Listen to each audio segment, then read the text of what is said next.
Well, here we are on a lovely Friday at the end of a, I guess you might say, rather chaotic week. And what do we have? Well, I've got a few topics lined up for you. Let's just start off with the lovely one. You know, I've been very critical of the mainstream media during the time that I have ran a YouTube channel, whether it be on my days where this was the independent report, or now that we're not as PC as if I was very PC in the first place, but not as PC. The gloves have certainly come off. It's unchained, unfiltered, and uncensored Lone Wolf podcast. Okay? Doesn't matter which, version of my show that I've had. Okay? I've been critical of mainstream media. And I've been saying mainstream media is this mainstream news. That's the problem. It's not news. It's not news. They just don't inform people of what they should be informed of. At the end of the day, they're literally just spewing maybe half of a valuable piece of information out there at you, but they don't put it in a context to truly inform you so that you know how to fix issues. They put it in a way just to infuriate you. In other words, they talk about the problem, but they don't talk about the causes of the problem. Well, now CNN has finally just broken down, and they have officially decided that they are going to become the joke of a news program that they truly are. And what do I mean by that?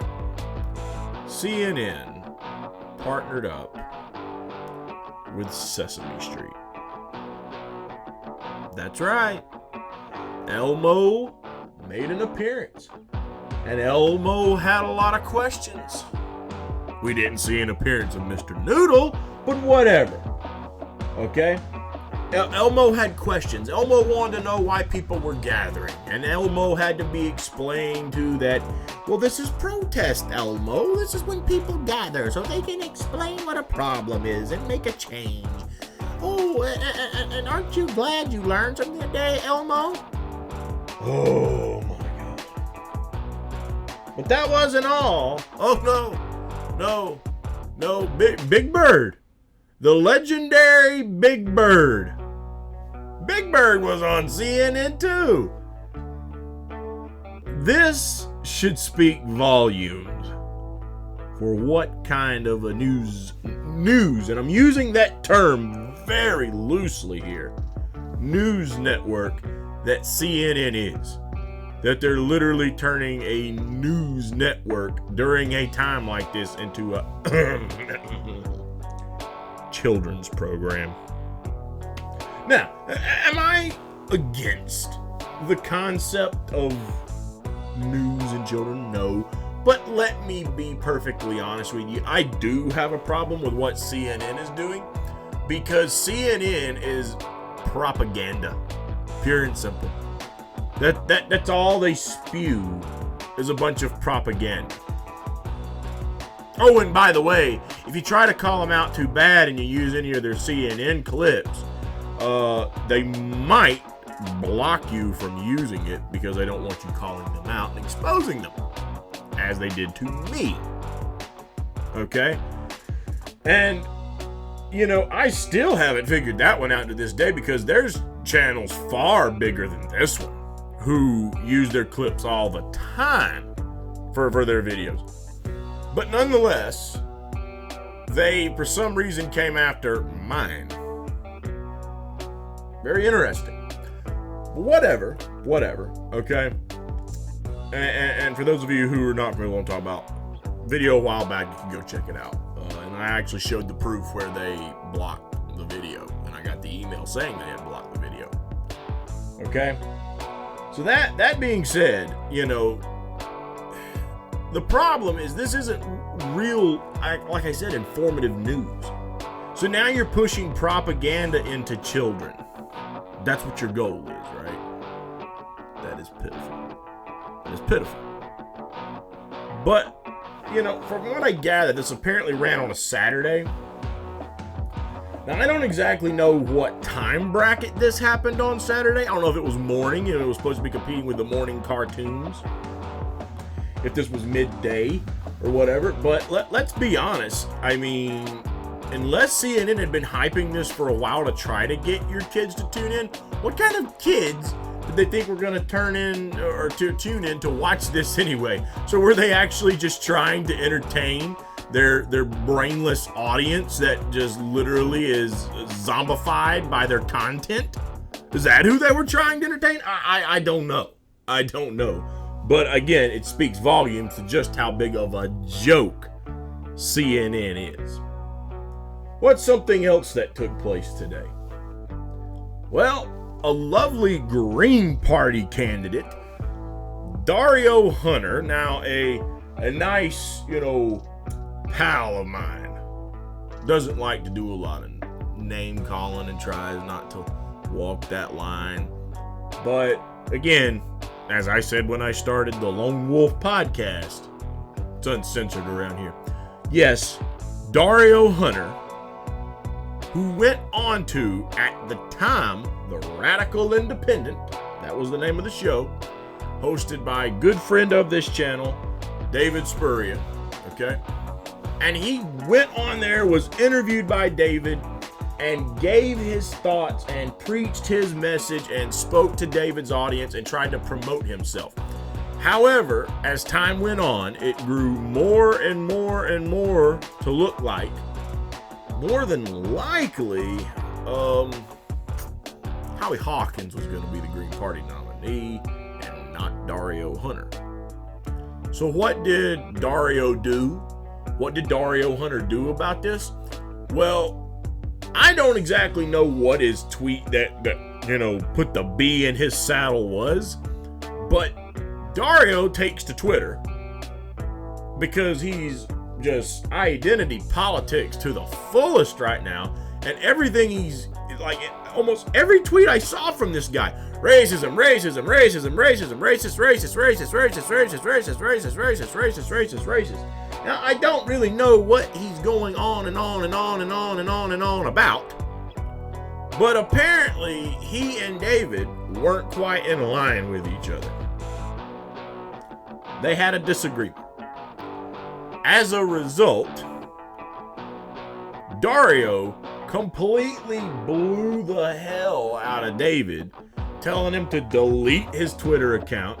He's a right-winger apologizing for racists, basically. And there was just pure venom being spit out.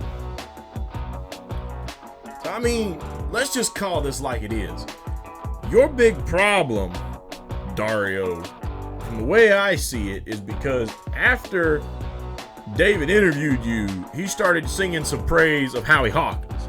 And clearly you've got a big problem with Howie Hawkins. You saying the guy's rigged this whole thing against you, this and that. So literally the way you repay a guy who gave you a platform to spread your message on, because we all know mainstream media wasn't going to do it. Okay, so he let you come on his program, he asked you questions, you explained yourself, you explained your case, and this is how you thanked the man because he didn't continue singing your praises from the tops of the mountains? That's how you repay this guy? Let me tell you something.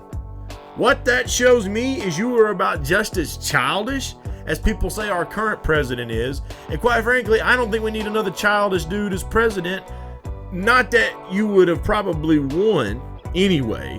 You're certainly not beating Howie Hawkins right now, but nonetheless, we don't even need a contender for president that's just as childish as some of the others. So I'm really not that sad that you're not going to be the Green Party nominee, because you're not a nominee that a political party needs. Call it like it is. Now let's get to the big topic of the day, because man, oh man, I'm not really familiar with who this guy in this clip I'm about to show you is. I'm not exactly familiar with who he is, but I will tell you this. Oh my God, do I love this guy. I haven't heard anything else he's had to say. Everything else I hear out of his mouth from this point forward, I might not even like. But this alone, I've got some serious love for this guy right here because of what he said in front of a Senate committee. Let's take a look at what my guy had to say. Our first witness, Mr. Tumbelines. Thank you, Mr. Chairman and Senators, for providing me an opportunity to address this important issue. I want you to imagine for a moment that you are an employer and you've got some problems with your employees. When you hired these employees, they promised they would do exactly what you asked of them. But once they got the job, they became a nightmare. They stopped listening to you and started using the job to line their own pockets. They took the company credit card and racked up more debt than you could afford to pay back.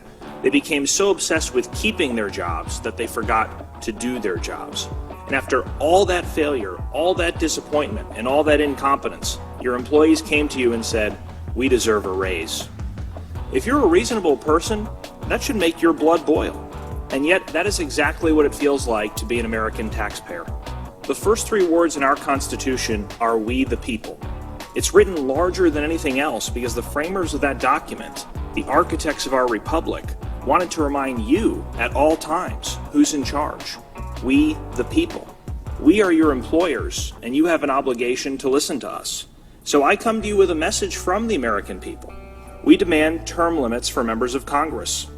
In fact, according to the most recent national polls on the issue, 82% of Americans want term limits. That includes support from 89% of Republicans, 76% of Democrats, and 83% of independent voters. This is not a left or right issue. This is an American issue.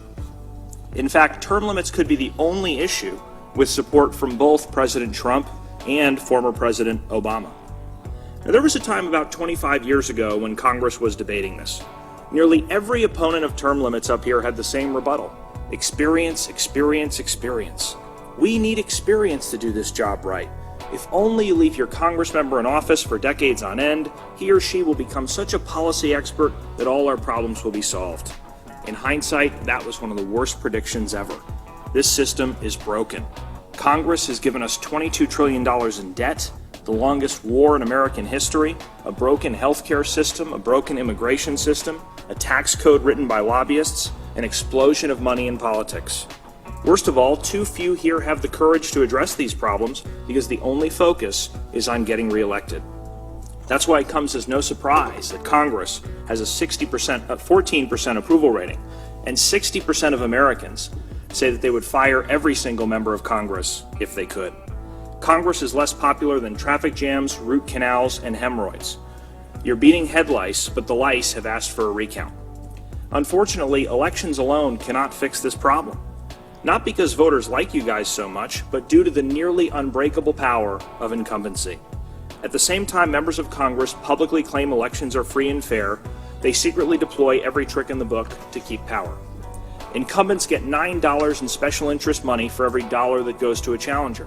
And if incumbents are having difficulty raising money, not to worry, they're allowed to send campaign-style mailers at taxpayer expense. That's to say nothing of all the free media and name recognition politicians naturally get just for being in office. The incumbent advantage creates a barrier to entry for everyday Americans without the connections to fund a campaign. It is the case for term limits. Elections may in theory be capable of dethroning incumbents, but that isn't how it works in the real world. Congressional incumbents have a 98% re-election rate. That probably explains why Congress looks more like a country club than a melting pot. It's predominantly made up of lawyers and politicians, and is disproportionately old, white, rich, and male. Term limits would give us a legislature that better reflects the diversity of our society. The message long-term incumbents send to young people like me seems to be, we want you just close enough to the political process to help us win, but don't get too close and take our jobs. The American people have lost confidence in this Congress, and for good reason. We routinely see abuses of power. 18 months ago, it was revealed that members of Congress were secretly using taxpayer money to settle lawsuits, some for sexual harassment. You still haven't disclosed how our money was spent and on whose behalf. So term limits is a check on arrogance, it's a check on incumbency, and it's a check on power. It's a way to restore political courage while bringing fresh faces and ideas to Washington. As Ben Franklin said, for the rulers to return among the people was not to degrade them, but to promote them. As Kanye West said, no one man should have all that power. Here's the dilemma we face. Over 80% of Americans want term limits to happen. Donald Trump and Barack Obama want it. It is being blocked purely by the self-interest of Congress. If this were a trial, you all would have to recuse yourselves, because there is a colossal conflict of interest. If term limits pass, you won't stay in the limelight forever. You won't be the center of attention, and some people might even stop laughing at your jokes. You'll have to become ordinary citizens. And that is, my friends, the entire point. We're asking you to do what's right and listen to the people you represent. It's time to bring the gravy train into the station, end the reign of career politicians, and give Congress back to the people. Please support Senate Joint Resolution 1 for term limits. Thank you. Oh my God. This man literally just ripped Congress a brand new asshole right to their face. Now, apparently there's a few more clips of this, and I am going to have to go watch the rest of these clips to see what was said. But did you see towards the end the look on Senator Hirono's face? That was one of the most priceless things of the video. You could tell this was just getting on her nerves, I believe, unless that's some kind of a weird grin. Again, I need to watch the rest of the videos to see if he was more left or right leaning, solid, independent. I don't really know. So I'm gonna have to finish watching these videos, but just what he had to say, my God, was he on point with everything. Think about what this guy said.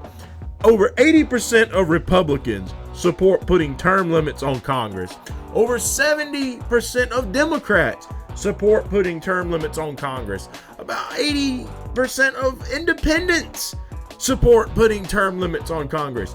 So roughly 80% of the American people as a whole support putting term limits on Congress. 60% of the American people want to fire everyone in Congress.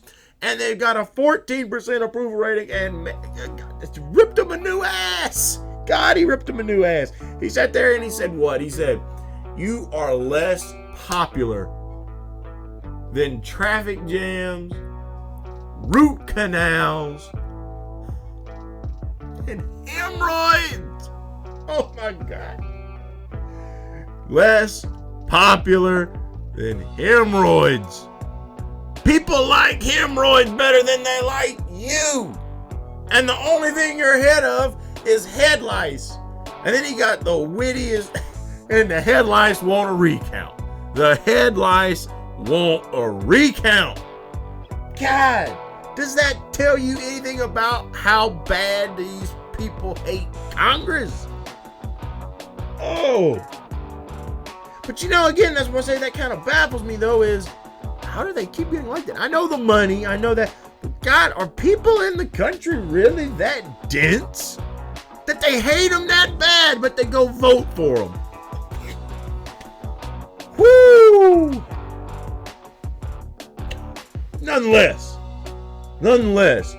it is high time someone said this to their faces. I'm just glad I found the video. That's all I'm gonna say. I'm glad I found this video, and hey, share this thing around.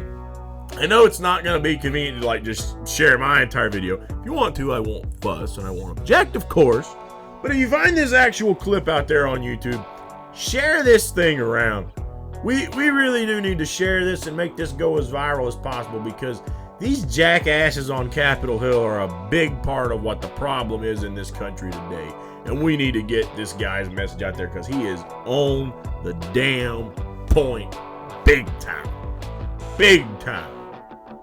So this is going to end the episode for today. I think we've talked about a few different things, and I will see you all next week with more Lone Wolf talk on the Lone Wolf Podcast.